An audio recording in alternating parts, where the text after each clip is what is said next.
Hello, it's KRBrickBot, and we have the Rise of the Beasts. And so on a vaguely related note, I have some mini beasts to review. The Carbot mini versions of Bearhider and Eaglehider. And incidentally, the only Season 11 Carbots that aren't combiners, because all the other Carbots are Samba combiners. It's a total shame. They're missing out on a whole lot of popular vehicles. Really, I think they could just leave the combiner bit permanently fused and just have a simplified transformation. This is pretty simple enough. I mean, this is how I imagine a mini Just Force could transform, like without some of the intermediate bits and just a simplified articulation there and just having this permanently fused and yeah. Of course, the mini boxes are the standard. Bearhider has a purple side, Eaglehider has a blue side, and of course, Eaglehider has a much bigger and squarer box because it is a large wingspan, just like Skygunner. A nice view of the side mode, and the front there, off to the side. Yeah, also February 23. And then Eaglehider here has the full alt mode on the side here, and the front here, and even the top here. Robot mode here.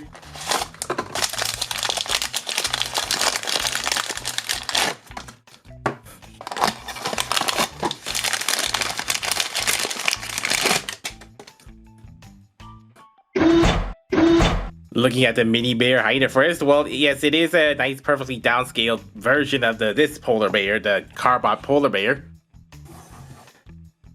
Yep, as with the, giant rear paws and the narrow front paws and the rather square posture and those seam lines. And of course, you notice this is a pure white bear instead of the creamy yellow white bear this natural plastic was. Yeah, I don't know. I guess this is like realistic fur, but this is like, ideal fur. So yeah, there's two different versions. And yeah, it still has a good fur texture here, but it feels much smoother than this really rough texture of the bear fur here. Still has the black paws and the little black little nose in the eyes. And it does have an opening jaw that is friction, unlike the frictionless one here.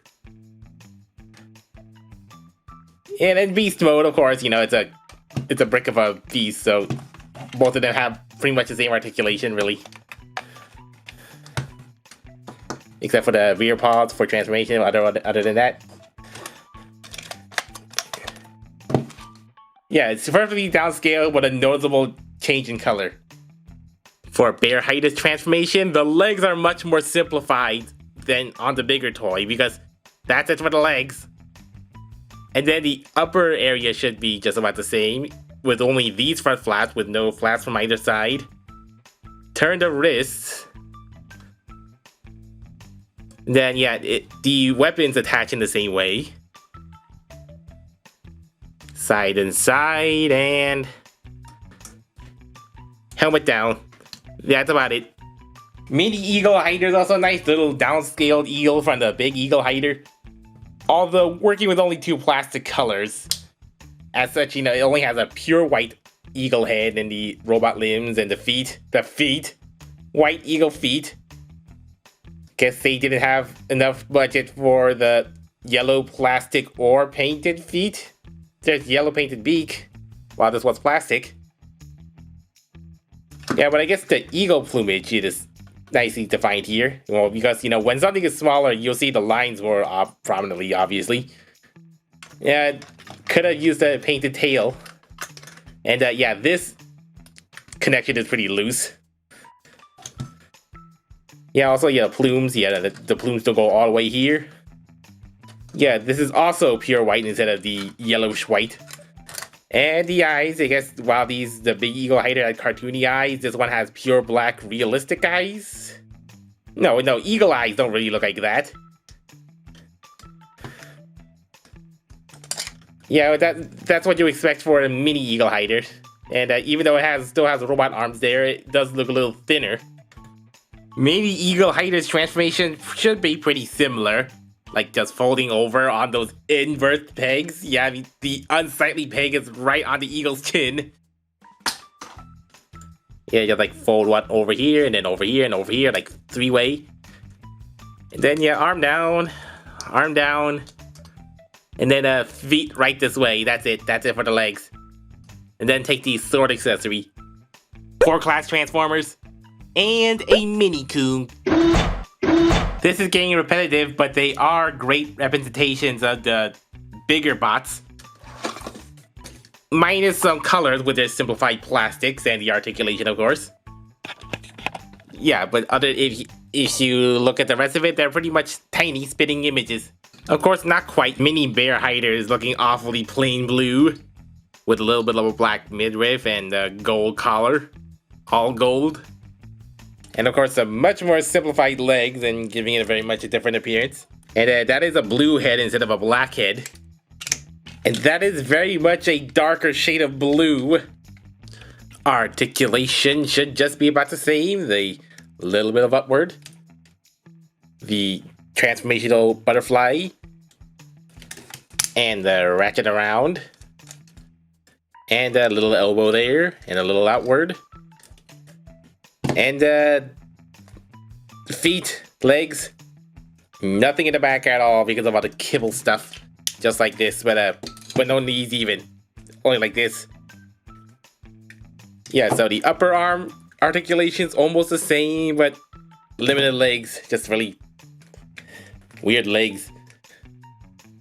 Mini Eaglehider is just looking as mini as it can be with only the red and white, which looks pretty good. Even without the extra colors here. Of course, there's not much of a deliberate choice to make that hinge much of an aesthetic thing. And I guess the slightly different, longer, bigger shapes of the shoulders. Like, I guess these shoulders are also incorporated here. And yeah, the weapon, it is the scabbard. The sword and scabbard all in one. There's no separate sword here. Unlike this one. Little guy can only have the safety sword just to hit foes bluntly. And the most simplified thing are the legs, because these minis never have any thigh swivels. So it can't have these off to the front. And so yeah, you just have some weird off-centered leg feet. Yeah, they're not centered, they're just really off to the side, and you have these little weird chicken legs, disjointed legs. I don't know, maybe it doesn't look too bad from a distance, but yeah, that's a little disappointing. For Eaglehider's articulation, of course there's nothing at the head. Outward that much, and elbow bend that much, and this is weird shoulders, because the shoulders are mounted all the way down here.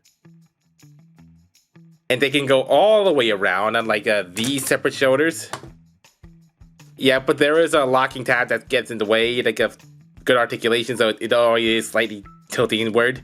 And it goes even more inward with this hinge. Yeah, so like double inward, and then ball socket legs that don't go much forward.